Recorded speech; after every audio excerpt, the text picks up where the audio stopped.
Hello friends, welcome back to my channel management paradise. आज हम एक बहुत ही इंपॉर्टेंट चैप्टर स्टार्ट करने जा रहे हैं जो कि है इलास्टिसिटी ऑफ डिमांड।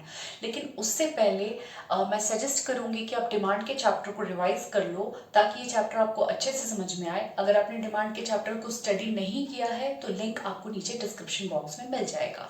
तो आज का टॉपिक अब स्टार्ट करते हैं, इलास्टिसिटी ऑफ डिमांड। इलास्टिसिटी का मतलब होता है कि डिमांड को अफेक्ट करने वाले किसी भी फैक्टर को अगर हम चेंज करते हैं तो उससे डिमांड में क्या फर्क पड़ता है, क्या चेंजेस आते हैं। ठीक है, इसीलिए यहाँ पे डेफिनेशन बहुत ही सिंपल लैंग्वेज में मैंने लिखी है कि इलास्टिसिटी ऑफ डिमांड का मतलब होता है degree of responsiveness in demand. मतलब कि डिमांड में कितना रिस्पॉन्स आएगा, कितना चेंज आएगा due to change in factors affecting demand. किसकी वजह से? डिमांड को अफेक्ट करने वाले किसी भी फैक्टर को चेंज करने की वजह से डिमांड में जो चेंज आता है उसी को कहते हैं इलास्टिसिटी ऑफ डिमांड। अब इसको मैं एक सिंपल एग्जांपल के थ्रू आपको समझाती हूँ। जैसे मान लो कि हमने जो डिटर्मिनेंट्स ऑफ डिमांड स्टडी किए थे उनमें कई सारे डिटर्मिनेंट्स थे। जैसे हमने क्या क्या स्टडी किया था, प्राइस को स्टडी किया था। तो फिलहाल मैं आपको प्राइस के बारे में पहले बताती हूँ। अगर मान लो कि हम प्राइस को चेंज करते हैं, लाइक प्राइस बढ़ गई 10% से किसी प्रोडक्ट की, ठीक है। तो अगर प्राइस को हमने 10% से बढ़ाया तो डिमांड क्या होगी? फॉल होगी। ये हमने लॉ ऑफ डिमांड के अंदर ऑलरेडी पढ़ा है। तो डिमांड में जो फॉल आएगा वो हो सकता है डिमांड में 1% का फॉल आ जाए, हो सकता है डिमांड में 10% का फॉल आ जाए, हो सकता है डिमांड में 20% का फॉल आ जाए, कुछ भी चेंज आ सकता है। तो इसका मतलब कि प्राइस को चेंज करने की वजह से डिमांड में कितना चेंज आया, कितना रिस्पॉन्स आया, उसी को हमने क्या कहा? Elasticity of demand. Fine, clear है यहां तक? लेकिन अब यहाँ पे सिर्फ प्राइस की चेंज की वजह से डिमांड में चेंज नहीं होता। डिटर्मिनेंट्स में हमने कई और भी चीजें पढ़ी थी। जैसे हमने इनकम ऑफ कंज्यूमर भी पढ़ा था, हमने टेस्ट एंड प्रेफरेंस भी पढ़ा था, हमने प्राइस ऑफ रिलेटेड गुड्स भी पढ़ा था। तो इन सब के रिस्पॉन्स को भी हम अलग अलग करते हैं स्टडी, ठीक है। लेकिन 11th क्लास के सिलेबस में सिर्फ और सिर्फ हमें किस पे फोकस करना है? प्राइस इलास्टिसिटी ऑफ डिमांड के ऊपर फोकस करना है। तो मैं यहाँ पे आपको ब्रॉडली जो 3 टाइप्स ऑफ इलास्टिसिटी स्टडी किया जाता है पहले उनके बारे में बताती हूँ, और फिर हम डिटेल में स्टडी करेंगे प्राइस इलास्टिसिटी के बारे में, ठीक है। तो प्राइस इलास्टिसिटी की बेसिक डेफिनेशन तो मैंने बता ही दी आपको। प्राइस इलास्टिसिटी को नॉर्मली हम ई किसके लिए यूज करेंगे? इलास्टिसिटी, और पी हम किसके लिए यूज कर सकते हैं? प्राइस के लिए। तो कई जगहों पे ईपी शॉर्ट में लिखा जाता है प्राइस इलास्टिसिटी को, और कई बुक्स में ईडी शॉर्ट में लिखा जाता है प्राइस इलास्टिसिटी ऑफ डिमांड के लिए। तो हम अपने सिलेबस को स्टडी करते टाइम ईडी को यूज करेंगे यहाँ, ठीक है। अब हम बात करते हैं इनकम इलास्टिसिटी ऑफ डिमांड की।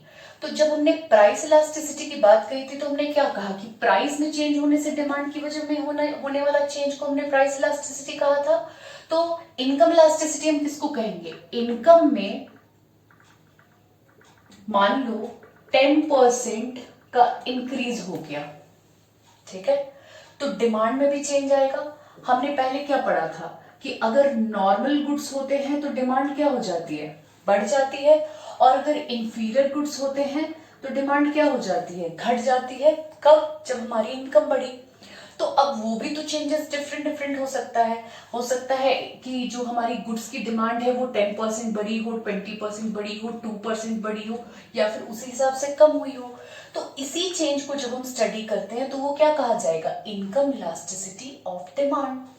क्रॉस इलास्टिसिटी क्या होना चाहिए? फिर क्रॉस वर्ड मैंने बताया ही था आपको लास्ट क्लास में कि जो रिलेटेड गुड्स होते हैं उसके बारे में जब हम स्टडी करते हैं तो वो हम स्टडी करते हैं क्रॉस के अंदर।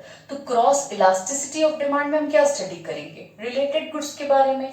जब मान लो किसी भी रिलेटेड गुड्स, ठीक है, रिलेटेड गुड्स की प्राइस अगर चेंज होती है उसकी वजह से हमारे कमोडिटी की डिमांड में जो चेंज आएगा उसी को हमने क्या कहा? Cross elasticity. जैसे क्रॉस इलास्टिसिटी के अंदर भी हम 2 केसेस स्टडी करते हैं, substitute goods and complementary goods. तो सब्स्टिट्यूट गुड्स में क्या हमने एग्जांपल स्टडी किया था? एक एग्जांपल ले सकते हैं यहाँ पे, टी एंड कॉफी, ठीक है। अगर टी की प्राइस में चेंज होने से कॉफी की डिमांड में हमने स्टडी किया चेंजेस तो वो क्या कहा जाएगा? Cross elasticity. और अगर कॉम्प्लीमेंट्री का केस लें तो टी एंड शुगर, यहाँ पे भी टी की चेंज प्राइस में चेंज होने की वजह से शुगर की डिमांड में जो चेंज आएगा उसको हमने क्या कह दिया, क्रॉस इलास्टिसिटी। तो ये दोनों ही केस किसके अंदर आ जाएंगे, क्रॉस इलास्टिसिटी के अंदर आ जाएंगे। ठीक है, तो 11th क्लास के स्टूडेंट्स के लिए सिर्फ और सिर्फ टाइप्स ऑफ इलास्टिसिटी के अंदर ये 3 टाइप्स को इतना ही जानना जरूरी है। इससे ज्यादा डिटेल में हम आगे बीकॉम वगैरह के सिलेबस में स्टडी करेंगे। 11th के स्टूडेंट्स के लिए स्पेशली डिटेल में ये टॉपिक कौन सा, प्राइस इलास्टिसिटी ऑफ डिमांड, बहुत ज्यादा एसेंशियल है। तो अब हम इसके बारे में नेक्स्ट क्लास में काफी डिटेल में करेंगे स्टडी। ठीक है, तो अगर आपको यहाँ तक कोई भी डाउट हो तो आप नीचे कमेंट सेक्शन में मेंशन कर सकते हो। और जो भी आने वाले क्लासेस से जुड़े हुए रिटन हैंड नोट्स होंगे वो भी मैं नीचे डिस्क्रिप्शन बॉक्स में लिंक मेंशन कर दूंगी, आप उसको डाउनलोड कर सकते हो। आप उसको चाहो तो स्क्रीनशॉट ले सकते हो और जिस भी तरीके से चाहो आप उसको यूज कर सकते हो। ठीक है, तो अगर आपने अब तक चैनल सब्सक्राइब नहीं किया तो जरूर सब्सक्राइब कीजिए और मेरा चैनल देखते रहिए। Thank you and keep watching.